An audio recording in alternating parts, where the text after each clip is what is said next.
Good day, everyone. Thank you for dropping by, watching my video. So today we're gonna talk about investing in Splinterlands, or you want to be a player in Splinterlands. So I guess there's two approaches in it. So we're gonna look into that perspective. So generally, if you're gonna look into SPS, the main point of actually investing in Splinterlands is because you want to get that as juicy SPS, right? So there are different ways to go about it. So one is you buy DEC to get those points. So 1 point, so DEC is counted as 1 point per DEC as part of airdrop. Then that will calculate and turn into SPS. So it will give you a certain calculation, which I'll show you later.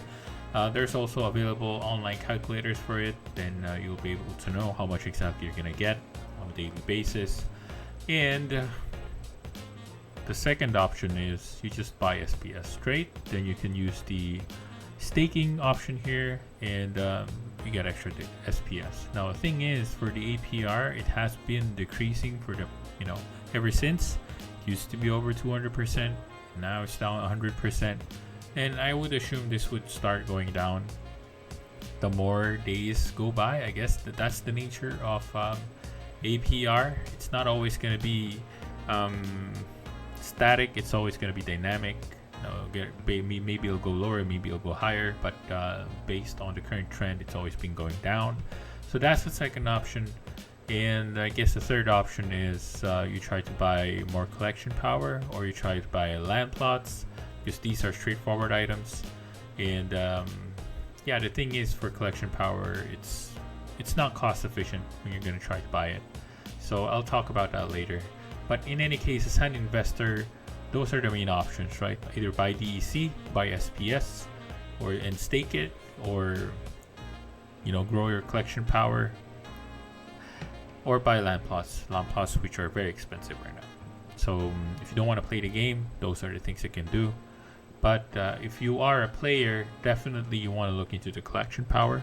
The prices may be high right now, and which we'll get into later. I have a calculator built just to make this discussion. And but in my opinion, it's really important that you start investing on your collection power, because the cost of trying to build a deck every month or every season is expensive. Trying to rent cards, really, especially power. Power is something that you have to really consider. So I'm not gonna get this yet. So it just ended today. The season. So I was trying to aim for gold. Unfortunately, the prices for rentals for gold foil cards is just too much. It's just ridiculous. So that's why I never pushed for it. I just stopped at silver one, and I figured that's it. So anyways, let's get into our calculation. So I have it built here. So I put in the three main questions, both for investors and both for players. Both for investors and players. So for investors, is it worth it just to buy DEC and hold it for SPS? My answer is no, because the devs have said it. The founder has even said it. DEC was always meant to be at 0.001. There's no real reason for you to actually hold it, because it's scary. Look at the price for DEC at the moment. Oh, that's SPS. Look at the DEC price. So it has gone up, right? So this is when, I don't know if you can see it clearly here. So this is when DEC started spiking, because this is the time when SPS airdrop started, right? Around here, somewhere here, 27 or somewhere there, right? If you held a lot of DEC before then yeah, good for you. You're probably rich by now. So it went up to 0.007, and it went back up again. I'd say this is a double top, then broke down, then it held for quite some time, then BTC dropped, then it dropped.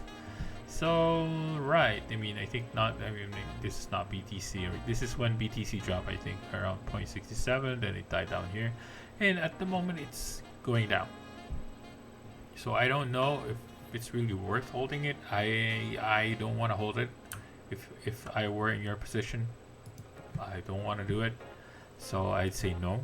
So the next question is it worth buying cards for SPN point? At the moment, again, it's no, because the prices for cards is too high, which I'll get into later in the presentation or in the calculator. So my recommendation, just buy SPS. SPS, hold it. Right now the price for SPS is quite low.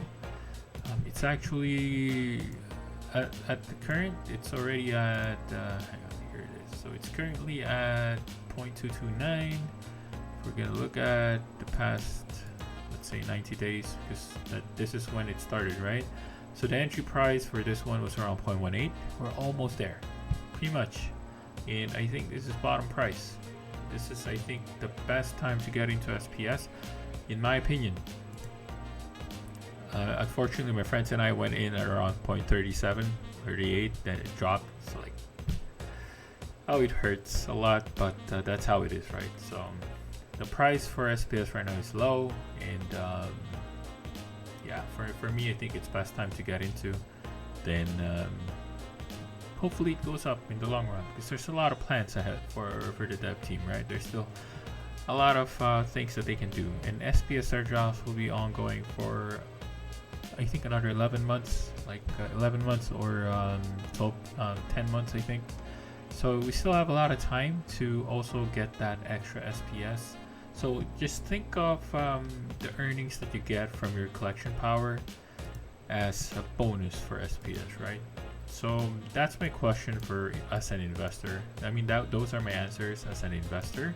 I'd rather be just buying SPS and hold it. The next thing is, as a player, is it worth buying cards for ranking? Of course. It's a no brainer question. It's a no-brainer answer, I mean, sorry. So the investment is worth it if you want to rank up. Ranking goals is a real pain in the butt right now, as I mentioned earlier, especially going at the end of the season. You're better off trying to rent those cards at the start, but the problem is, you know, the people that lend it can also cancel that rental, and that might put you in a very bad position at the end of the season. And for me, currently, it has not happened to me yet, but I don't want to be in that situation. That's why I'm thinking about, all right, is it worth it buying these cards? I mean, these gold cards maybe, because I need gold cards because they give you better points in your collection power. All right. So here I made a quick calculator here. So the current price, of course, you have to change that. You can change the prices, and you know, if you're thinking like, maybe am I gonna be buying DEC? Okay, you can do that, but maybe you can buy that and then trade that DEC for cards maybe. But again, as I've said time again, don't hold the DEC if you're an investor, right? But if you're a player, you can buy DEC and buy your cards, or you can use your credits, right? I think that's a bit safer. Just turn it into credits and buy cards. That's also an option. But yeah, so this is a calculator, and let's say, for example, you bought 200,000 DEC. That's gonna cost you $1,000. Then just imagine if it drops to 0.001, which is the original price of DEC, it's gonna be $200. Okay, so just so you know. Now, in terms of SPS calculator, I added this in. So this came from the SPS airdrop calculator that you can see here. So this is the SPS calculator. You can visit as well. It's splintercards.com. You can just type in whatever you have here. So for me, it's just a simplified version, because in my perspective, I'm only looking at DECs, right? So if I change this like 300,000, so it's gonna tell me, okay, so this is how much am I gonna get, right? So this is the SPS airdrop points that I'm gonna get.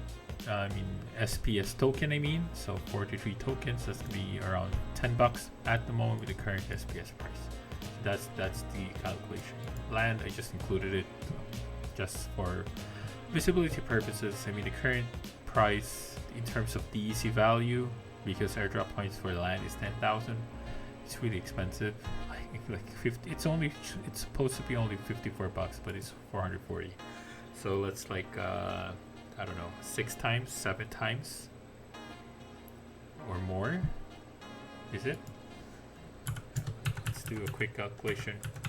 Very bad at math. 8 times. Wow, 8 times the value of what it should be based on DEC value. So anyways, So now let's get into the gold foil, regular foil. So what I did here is I took the data coming from, where is it? There it is, coming from this burn value card. And I also added in the new reward cards and Chaos Legion calculation, which is this. So you'll notice that the amount is really significantly different from the existing one, which is pretty much just 25% of the value of what it was. So from the trending, you will notice that the alpha is the best up until the current the worst. So I mean, that's just how it is, right? I mean, I understand that point because, you know, if you're an alpha player, meaning you've been there ever since the game started, so this is the reward that the founders or developer team is giving you. So that's your advantage. So for us who are newer players, of course, you know, we only found out because the game's earning a lot of money, right? So anyways, so this is just an information. So the what I did here is I got the actual USD based value based on the DC burn value. So let's say, for example, a legendary card for alpha promo is 150,000 DEC. So just calculated that based on the current DEC price, you're gonna get around this value. So from legendary up until the common new reward Chaos Legion items. So this is the base price that the card should actually be costing you when you're trying to buy the cards. But of course, I mean, most prices of the cards are based on sentimental value, on how people think like, is this card performing better than this other card, right? So these are just the base values that you're gonna look at. Then I looked at the market. So again, market prices will change. So this is something I just looked at currently, and they're mind-boggling, right? I mean, just look at the legendary cards for Alpha Promo. Like the minimum one, the lowest one that I could see was $4,000. It's like, that's insane. Beta reward is around $2,000. I've seen, I think, maybe around 1,800 or 1,900. It's still insane. The prices are insane. Then for Dice Untamed reward, and they're going 800. So on and so forth. So what I did is, based on the market value that I'm seeing in the market, is I got the ratio value of the DEC versus market prices, right? So this is the dollar value. Just divide this up, and you'll get like from the original price versus the market price. I mean, not the original price, but more on the base card value price without looking at whatever card that is, versus the USD price in the market. Then you'll get this. So this just says that versus the original price, this is, you know, how many times more the card is being valued at. And the market price that I'm mentioning here are the lowest priced cards. They're not even the best cards in the set, all right? So the 4,000 here is like the crappiest card maybe that's being valued by the people in Splinterlands. So there are cards that are more expensive than this. So looking at it, like right. So for what you're seeing is like, okay, this one is almost times 5 the price, times 5, times 5, times 4, times 3, and so on and so forth, right? Even the common ones, I'm surprised, like it's times 6. So right now, Alpha Promo and even reward cards are really expensive. So I don't really think it's worth getting into those. But when you're looking at the reward dice and Untamed, although the cost for them is smaller, in terms of price hike, they're lower as well, and these are more attainable in my perspective, and they're cheaper because the ratio value is lower. And you can also maybe consider the common or rare ones for beta and the older reward cards, but I think the current ones would be the most bang for your buck, I guess, in my perspective. So that's where I'm at for this one. Now, when you're looking at regular foil cards, so I also did the calculation, and you'll notice that for new reward card set and Chaos Legion sets, they're half the price of what the dice ones or the Untamed ones are. So which is alright. So the actual USD value, so this is the USD value for all of these items. Before I forget to mention, I didn't put their reward cards, the new ones and the Chaos Legion ones here because the prices there is, I don't know, it's still questionable, right? I mean, they're new, so tendency is if you wait for maybe another month or two, it's not going to be the same. For those cards, it could be lower, it could be higher, I don't know. So I didn't want to put it in here yet. So the ones that are already tried and tested are the existing ones, which is the Alpha Promo, Beta, and Dyson Untamed. So I got the USD value based on market price, and again we're looking at an even worse scenario for all of these cards. The regular foil cards are actually very expensive. So you'll see that the prices, especially for Alpha Promo, is like your times 8, times 9, times 6, times 9. It's just insane. And from looking at the prices, I think the cheapest one and the best ratio versus the burn value of the card is actually the common, because we've seen commons being sold at 15 cents. They're being undervalued, so I think if you want to buy ones to collect in terms of collection power and I mean the burn value / collection power, the common ones are actually the cheapest, and you can go for those if you want to go for that.